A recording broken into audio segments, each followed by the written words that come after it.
Well, starting with the news that is just coming in, where Pakistan has been exposed yet again, this time by the United States, as it has given new information on Pakistan's hand in Pathankot attack, even as the NIA is examining the option of filing a charge sheet against Jaish Chief Masood Azhar in Pathankot terror attack case. The US has handed over proof confirming that the strike emanated from Pakistan.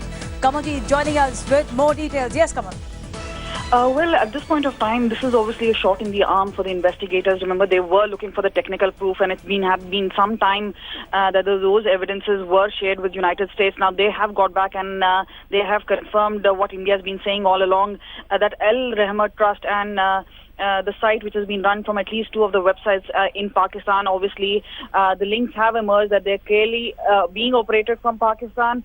This is something what India has also said, and obviously there is a separate inquiry into the finances. But yes, this will finally make way and pave way for the NIA to actually file its charge sheet. Now remember, the charge sheet could have been filed, but NIA was looking to go to Pakistan, but that green signal never came along. Now with the flip-flop we've seen from Pakistan, it seems very unlikely that the team would be going there. But definitely, as far as India is concerned, this only paves way. It also indicates that the charge sheet in the Pathankot terror attack would be filed in a month or so. All right, Kamalji, thanks for joining us with those details as the US now cracks a whip on Pakistan, with Pakistan being exposed of how terror continues to emanate from its soil. Also moving on now, here's an update from the Kashmir Valley, because there is some relief in several parts of the valley after normalcy seems to be returning to the valley. This after the Prime Minister sent out another message yesterday in his Man Ki Baat address to the nation, saying that young children are being used as human shields. Curfew has been lifted in several parts, but it remains in Nauhata, Pulwama and Maharajganj police station. This move comes days after Shri Ravi Shankar also met terrorist Burhan Wani's father in Bangalore. Here's getting you a complete ground report.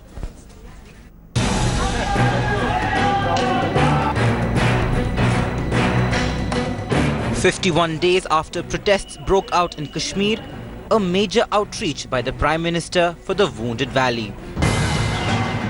But some tough talk as well, a reminder to separatists that they will not be forgiven for pushing children into the conflict. Modi's stern message to separatists come a day after his meeting with Jammu and Kashmir Chief Minister Mehbooba Mufti. Mufti suggested a 3-point formula to end the Kashmir crisis, including involvement of separatists and Pakistan in substantive dialogue. मैं इसके लिए हमने कहा कि चलो मुफ्ती साहब ने एक एजेंडा बनाया है, उन्होंने एक अपनी ज़बान दी है मोदी जी को कि मैं आपके साथ मिलकर जम्मू कश्मीर को इस मुसीबत से निकालना चाहता हूँ। तो मैंने सोचा कि अब चूंकि वो नहीं है तो मैं कोशिश करूँगी। However, the government's effort to restore normalcy in the valley haven't cut any ice with the opposition. Former Jammu and Kashmir Chief Minister Umar Abdullah welcomed Prime Minister Modi's Kashmir outreach. However, he also said Kashmiri youths were forced to take stones in their hands due to the collective mishandling of state issues by the politicians. Meanwhile, in an interesting development, spiritual guru Sri Ravi Shankar met slain terror commander Burhan Wani's father at his ashram in Bengaluru. ये इसमें कोई हिंदुस्तानी आइन का दायरा नहीं होना चाहिए, unconditional targets. फिर वो बातें, वो मीटिंग चाहे कामयाब हो या नहीं हो, पहला राउंड तो होना चाहिए unconditional targets with Hurriyat conference. Government of India has not clearly communicated its political strategy to reach out to those who are angry and to calm down the situation on the ground. With cameraman Roof Shujaul Haq in Srinagar for India Today. Now, here's how the Kashmir Valley unrest is panning out so far. On July 8th, it was Burhan Wani, who was a terrorist who was neutralized by our armed forces. If you're wondering how many days back was that, it's been almost 52 days because curfew was in place for 51 days. That is still yesterday. After that, it was relaxed in some parts. On 23rd of July, we saw Rajnath Singh visiting the valley, also trying to reach out.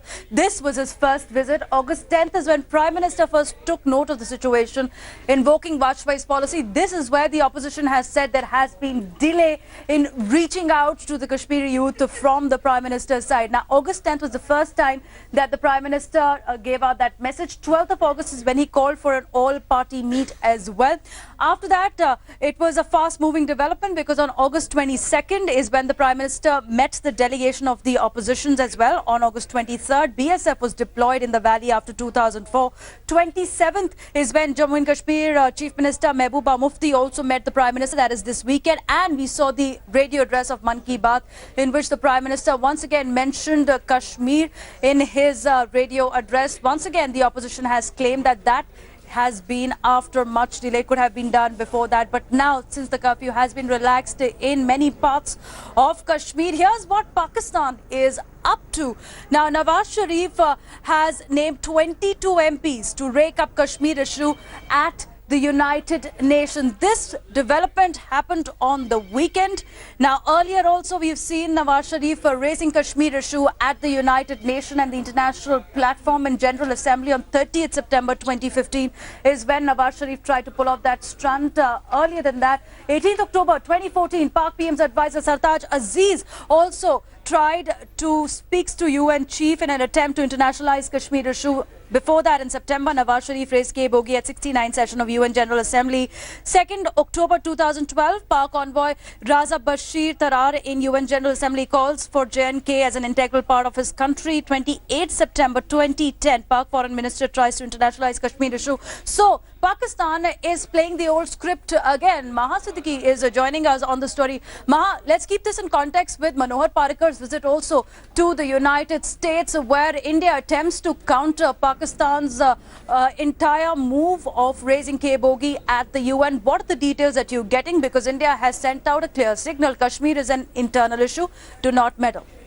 Yes, Divina, and this message has been communicated to Pakistan at many levels and repeatedly that Kashmir is an integral part of India. The unrest that we are seeing in Kashmir is something that India is going to sort out itself, and there is no need for interference from a third party, meaning Pakistan. Now, Pakistan, as you have already pointed out, on various occasions has tried to internationalize this issue. The latest attempt we have seen is from Pakistan Prime Minister Nawaz Sharif, who's chosen 22 of his MPs to go around the world to key locations and raise this matter at a global forum.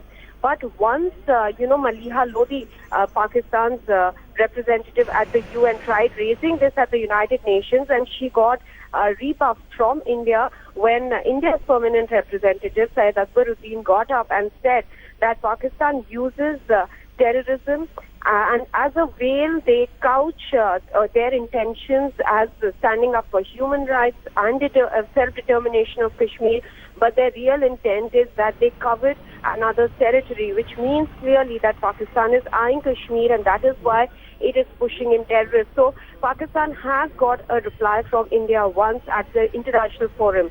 We are now seeing Manohar Parrikar in US. He'll be engaging with Ashton Carter and he'll be raising this issue. This week, US Secretary of State John Kerry is also going to be in India, and this matter is going to come up there as well, where India will continue to tell the world that Pakistan is interfering in the issue of Kashmir. All right, Ma, thanks for getting us those updates. Moving on, Pakistan has not only been exposed by the United States this morning over its hand in Pathankot attack.